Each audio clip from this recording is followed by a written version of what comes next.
Good morning and welcome to Cybersecurity Talks. I'm Mark, the content lead here at Irdeto, and joining me today is Christian, the product manager of mobile solutions and bot detection at Denuvo. Denuvo is a cybersecurity company specializing in game protection from piracy and cheating, and was acquired by Irdeto in 2018. Our podcast today will be taking a look at the gaming industry with specific focus at the mobile game market and how we approach with solutions. Christian, give us a bit of an introduction about yourself. Who are you? What do you do? And yeah. Okay, so my name is Christian. I have an educational background in applied computer science with a focus on watermarking. I then started out with working in the software development area for digital supply chains. So we have been moving music and video content to the stores. In 2015, I hired at Denuvo and have been working for creating security products for ebooks, for mobile applications. And just recently, I switched from software development to product management, and now I'm the product manager of our mobile solution suite, as well as Unbotify. Fantastic. Well, I'm glad you could join me today. Glad to be here. So we often speak here at work about Denuvo being the cybersecurity for games built by gamers. So naturally, I assume you're a gamer yourself. Do you have a favorite game on either platform, PC or mobile, or both? Yes, I have been. I am a gamer. Mm-hmm. I have been gaming pretty much all my life on all of the platforms. And talking about my favorite game, I just recently got myself a Switch. Actually, my daughter, but probably I'm using it more than her.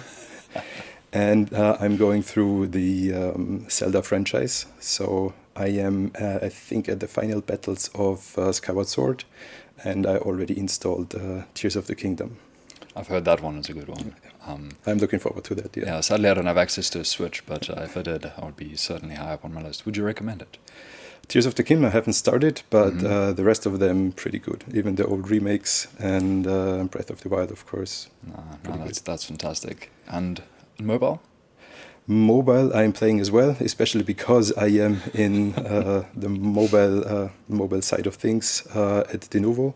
So I'm trying out a lot of titles on mobile, pretty much everything that I can find or that we are protecting ourselves. Any favorite titles? So I have two of them, which I have installed for a very long time already, which is the first title that we've protected, Battle Legion, and another one that I keep playing from time to time, which is called Friends and Dragons. Yeah, I find mobile games are a particularly interesting one. When I first got my hands on an iPhone, I went through the App Store and downloaded as many free games I could possibly handle, only to get a little agitated about how they all run, ads popping up every now and again. I would say I have a couple of my own that I go to time and time again. One's called Threes. It's a side-scroller, quick puzzle game, up and down, adding things together. And the other is, I would say, the infamous Duolingo. I try and expand my language capabilities. So, with everything in the mobile industry, what would you say is the most common or most frequently developed overall package? Would it be, free to play, the pay to play, or subscription-based tiers? What do you see as the I think what we've seen in the beginning is that there were a lot of titles which were pay-to-play, like you have these 99-cent titles. But nowadays, I'd say it is definitely free-to-play titles, the most common packaging. And what we see recently is there is a rise of subscription-based apps as well. But that differs quite substantially then from the PC market. Mobile games, I would imagine, have to take a different stance in order to monetize them correctly. So, am I correct in assuming then that mobile games are run by microtransactions? Definitely. So I think on PC still very common is the pay-to-play model, whereas on mobile, since by far the most common type is free-to-play, they have to have other revenue streams, and it's microtransactions, it's the in-app purchases, as well as revenue generated through ads. I was hoping for a slightly different answer to that one. No, that makes sense though. So it's been a little bit in the news, and it's something that I've discussed a little bit with my team, leading up to it. And that's, what you just mentioned, the subscription-based tiers. Netflix now has its own games. Apple Arcade has been kicking around for some time. And yet, as a gamer myself, specifically on console and a little bit on PC over the years, I struggle to find a need for subscription-based games. Do you maybe know much about who they're targeting with that? Or, if there's anything that goes to speak to maybe the, performance or uptake in the market? So I do think that we will definitely see, similar as on PC, that there will be exclusives. So probably we'll soon see Netflix exclusives, for example, which is something how they want to pull people into that platform. And I think it's just a nice add-on for example, for Netflix to combine it with their video offering and have something that makes the whole subscription more attractive to people. Do you think that with the video entertainment industry, that there's going to be a lot of crossover? For example, I read that Sony's premium tier for PlayStation Plus, I think it's called PlayStation Plus Premium, might be wrong, they have now started incorporating movies as well. So you could make the argument that PlayStation has everything you need. You don't really need to go to Netflix. Do you think that the games that are being offered, and I must be honest, I've not looked at Netflix games at all, are they very arcadey, or are they going to include AAA games? Do you have any idea? I guess it will be all sorts of games. Okay. Yeah. And one of the other things I think that's quite interesting about is the last Apple keynote mentioning that AAA games will now be playable on iPhone and other products of theirs. How do you approach that? Do you think that that's going to be a hit? Or do you think people, much like we've discussed in the past, you have a free 5 minutes here and there to play a quick game on your phone. You're waiting for the train, you're waiting for a colleague or a meeting to start. You don't really have 30 minutes to, spin through Wild Rift, let's say. Yeah, that's true. So there are different kinds of games, and the casual ones, hyper-casual ones, are big on mobile, at least here in Europe, I guess. But there are other countries already where they have what you probably would call hardcore gamers on mobile as well. So they're sitting down on their mobile for probably hours and playing some title, and then playing titles like League of Legends is something that could happen on mobile as well. Yeah, wow. Yeah, I have myself particularly steered clear of Wild Rift because League of Legends has already consumed enough of my time. Okay, so in looking at the market then for PC games and how we approach then with solutions, talk to me a little bit about the cybersecurity package for mobile games. So on mobile, what we have, so we have our history in PC gaming. This is how we started off. And then we also figured that it probably makes sense to also offer solutions for mobile, because we have seen a lot of developers going on the mobile platform. And nowadays, the mobile platform is even bigger than PC or console gaming. So we did some investigation. Do we have a problem on the mobile platform as well? Do cheats, piracy? Does piracy exist on this platform? And it's already a couple of years out, but when we did the analysis of the top 50 games, we thought that probably we won't find a lot of cheats, because top 50 games produced by the top 50 producers, development studios, will invest a lot into security. But the thing is that pretty much every game title had a cheat or some kind of pirated version available. So the problem is really huge. And this is where we decided to also step into that market to fill that gap and provide security solutions. And the suite we're currently offering consists of the same products we do for PC. It's anti-piracy and anti-cheating. And just recently we extended it with bot detection, Unbotify, which probably can also be seen as another kind of cheating. So talk to me a little bit more about that, cheats within mobile games, or rather even piracy. Is it more a case of a repackaging or reselling of the same product? Do they go in? Is it a case of farming currency for the latest Farmville or whichever building tycoon that you're after, or is there a specific type of cheat that's more prevalent than others? I mean, piracy looks a bit different on mobile compared to PC, for example, because if you have the pay-to-play titles, piracy is very clear. You want to have a copy without having to pay upfront. On mobile, since pretty much everything is free to play, piracy is more like the circumvention of in-app purchases. So either directly by unlocking the content that you would get through these microtransactions, or gaining a lot of this in-game currency that you would otherwise have to buy, and then purchasing your in-app content, your cosmetics, whatever it is. And would you say that depending on the platform or operating system for the mobile phones, there is a higher rate of piracy on one more than the other? So, for example, Apple is a closed system, at least until sideloading becomes official. Yeah. Do you find that Android is in a little bit more involved? Yeah. It's not a little bit more, it's really a lot more. So the most common way where we see cheats being developed and distributed, as well as pirated versions of apps, is the repackaging. And it's extremely easy to do that on Android. So super easy to take an app apart, put in your cheats, whatever you want to do, and then upload it to some new site where you can download this enhanced version of the game. And this is why, I guess this is why we've seen pretty much every title had cheats available, unless it had been properly protected. Do you find that hackers do something similar? Instead of repackaging a game, they'll infest it with malware and upload that instead? I mean, this is something that you are at risk, of course, because if you want to install an app from some random download site, they are not checked. You don't know exactly what you get. And the thing is that probably they didn't only put in a cheat, but could be anything else as well. So if you have, for example, you want to link your account to Facebook and you enter your Facebook credentials there, they have these Facebook credentials, of course, because they could send it to their servers as well.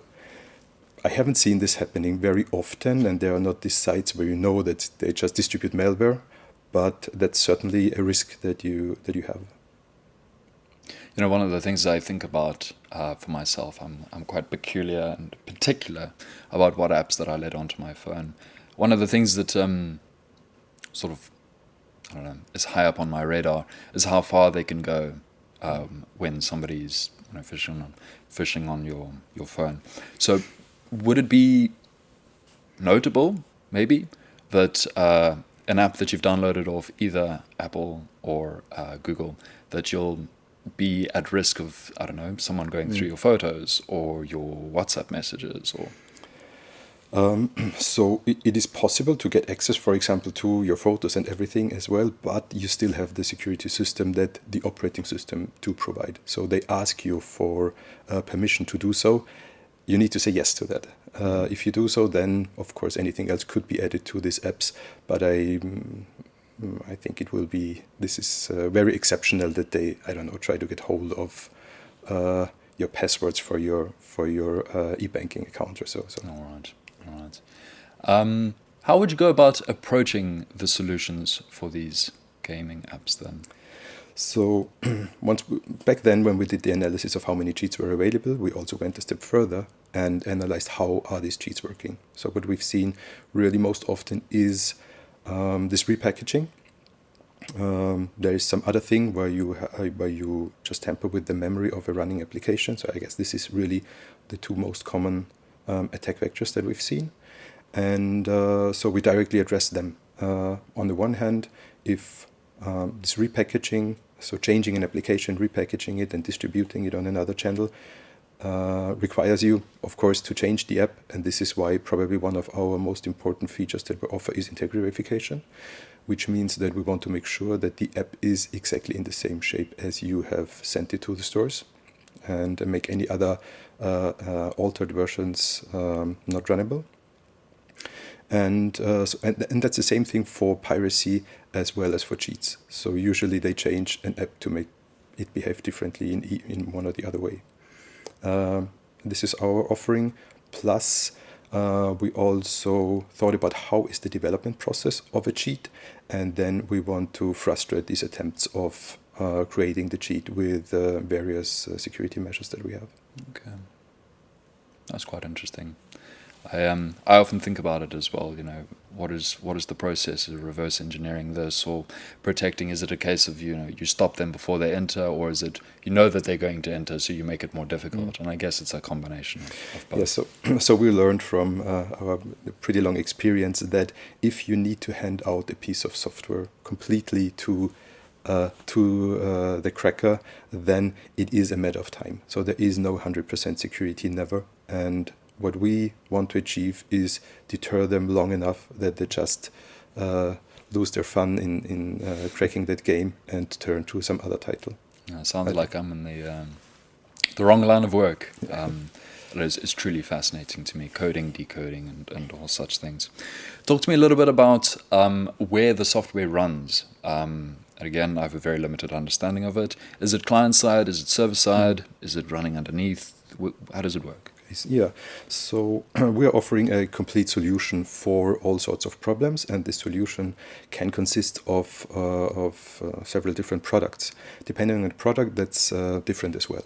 So our mobile protection in its basic form is a complete offline solution. So the whole solution runs on client side. In this case, it can be enhanced with telemetry data, where we send real-time information about the security status of the Ep2 servers, which is then a combination of client-side and server-side.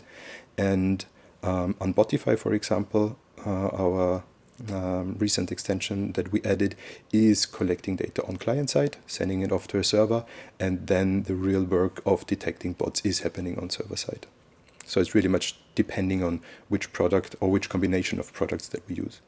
All right. Well, let's talk a bit more about Unbotify then. Again, I've heard that it stops players using bots to gain an unfair advantage. As a gamer myself, I've not really experienced that many cheats or that many bots, let's say, and the ones that I have has either been something like an aimbot, just fixing the reticle on the screen, making it super easy, or in the case of my League of Legends days, having somebody on my team that doesn't really exhibit human-like behavior, both of which are bots. Does Unbotify work with both of them? Talk to me a bit more. Yeah, so what we're targeting with Unbotify is any sort of automated gameplay. And it doesn't matter if it is an aimbot, for example. This is something that very classically a lot of people would know as a bot. Scripting is another kind of automated gameplay. So it's like if you have pre-recorded moves, combinations, that's also some kind of automated gameplay. And Unbotify covers all of that. All right. How does it do it, though? Maybe you can tell me a bit more like that. We're in an age at the moment where AI is very prevalent or slowly, fast building up, and oftentimes I think to myself, the interaction that you have in, let's say, Baldur's Gate 3, or the dialogue that comes up, that's all pre-scripted. That's all predetermined, and each of the choices and each of the discussions leads a certain way that was thought up by some genius sitting behind the books. But then, you look at ChatGPT and you have an interaction online. You type in something and it spits something out. Do you have something, maybe machine learning would be the better thing here? Does Unbotify utilize any of these things to help identify, or is it all based on an algorithm that's... Yeah, so yes, the short answer is yes. The bit longer one is how does it work? We collect a lot of data on client side, so that's the interaction with the game, and also other information about the device. At the moment, Unbotify is available for mobile. So when we talk about mobile, this is, for example, also the gyroscopes of the device, accelerometer, and a lot of other sensors that we can get a hold of. We send this data to our servers, and then we have different lanes of detecting bots. One of them is classical heuristics, so a rule-based system where you could really very clearly say, for example, if someone is clicking perfectly the same pixel 100 times in a row, this is certainly not a human.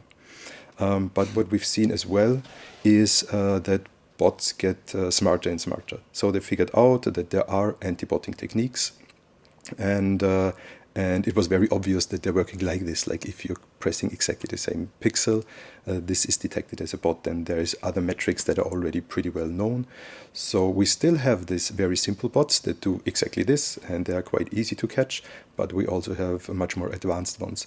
So not only that they, let's say, if we stick to that example of the one pixel that is always pressed. They don't only add a bit of randomness to the tap events, but they have all other sorts to evade the detection of bots. And it's not that there has been some development until today, but that's still ongoing. So they keep updating the bots as well, not only to improve the functionality, but also to evade the detection. So we have other lanes as well that do bot detection, and they make use of machine learning. Probably going into a bit more technical detail. Yeah. So we have machine learning models that just keep updating themselves while they're actually monitoring the game. So this means that no matter if the bots are updated and try to evade, the machine learning model would learn how the new behavior is, and again pick up the differences between humans and bots. And then we have also very specialized machine learning models for every title. So they would be really trained on that specific title to maximize the detection rate for every game that we have. You know, I've seen a few videos kicking around on the internet of people having like giant relay systems where they have these, you know, is it called a bot farm? Bot farm, you could call it, yeah. Oh my goodness me. You know, it seems like they have between the cybersecurity and between the hackers themselves, there's this game of cat and mouse. You have loads of people setting up these bot farms to, I don't know, generate income, and then they sell that game onwards.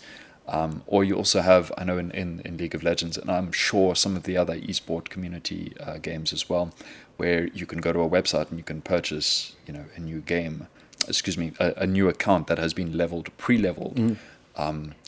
It kind of feels to me a bit like, you know, taking a bucket of water out of a moving river. It's a very slow process, and once you've just removed a bunch, you know, do you think that bot detection, anti-bots, is something that's very much still in its adolescence? It's something that's going to grow, you know, in years to come? So I think bot detection is something that is important, even more for these free-to-play titles, because you already now address the bot farms. That's another kind of botting. So this is not to gain some personal advantage like an aimbot, but this is something to collect a lot of in-game currency. And actually bot farms, this is a business. So it's not only the bot farms themselves, it's also creating the hardware for bot farms is the first business. And then there are others who build on top of that. And they have, as you said, like there are these huge racks of phones, of bare-bone phone mainboards, which just run and collect currency or level up characters to be sold afterwards for real money. And definitely, so this is one of our main targets, because this is certainly really taking away the money from game development studios for their hard work, and they just repurpose the sense of the game and the mechanics to do something on their own. So these bot farms, no matter if they are leveling, just really farming currency items, whatever it is, or leveling up characters, is one of the main targets we are targeting with our solution. And a little bit more on the solution, harking back to the frustrations that I've experienced in my own gaming. Who has the access, the action at the end of the day? You know, you discussed with me on how you do the detection. Where does the action lead? Is that with the client? Do they determine what to do with them, or is that something that Denuvo has any level of say over? Yeah, so that's the that's the choice of the game operators, of the developer usually. So what we do is just reporting on that we found something going on, so list out all the users that are botting, together with evidence what we found and why we have labeled them as a botting user, and then it's up to them to do whatever they want. So just block the accounts, or I don't know, make the game harder, do something. I've heard some very interesting ways of dealing with things. Some games have instanced versions of cheating. So instead of trying to block the player or discourage the player, they have a system whereby if you're cheating and you have been detected as cheating, the game instances itself, and you then are then shooting bots as the cheater rather than shooting real players. Probably that. So you can match this cheater with bots. So if the anti-cheating ties into the matchmaking, you could just match cheaters together. So everybody still has his gaming experience. It's just that they are leveled again, cheaters against cheaters, and the legitimate players against themselves. Really fascinating way of doing it. Yeah. All right, fantastic. All right, well, to close off, is there anything, in the coming years, or particularly this year? I mean, last year we had a number of game titles kicking around that really took people by surprise. And while I know GTA 6 is even now another year off, is there anything that you've got your eye on, hoping to develop? Gaming, security, anything otherwise? On mobile, in terms of the titles, I'd say this is a general thing that mobile devices get more and more powerful. So you really have a computer in your pocket, which opens the possibility to have also these really shiny AAA titles, and we will see them on mobile as well. So I'm very sure that there are some good titles coming up on that. From a technical perspective, what I'm really looking forward to is the rise of trusted environments, because the tricky situation we are in is that if we enhance apps with our security code, we are still in user space, and an attacker would always can run its own operating system on Android. So they are in kernel space. They are in a much better position than we are. And with the rise of trusted environments, I'm pretty sure we can again get an upper hand on that, and this would make our lives easier. Fantastic. Well, I look forward to hearing a bit more about that from you when the time comes. As for now, though, thank you very much, and I'll see you soon. Thank you much for having me.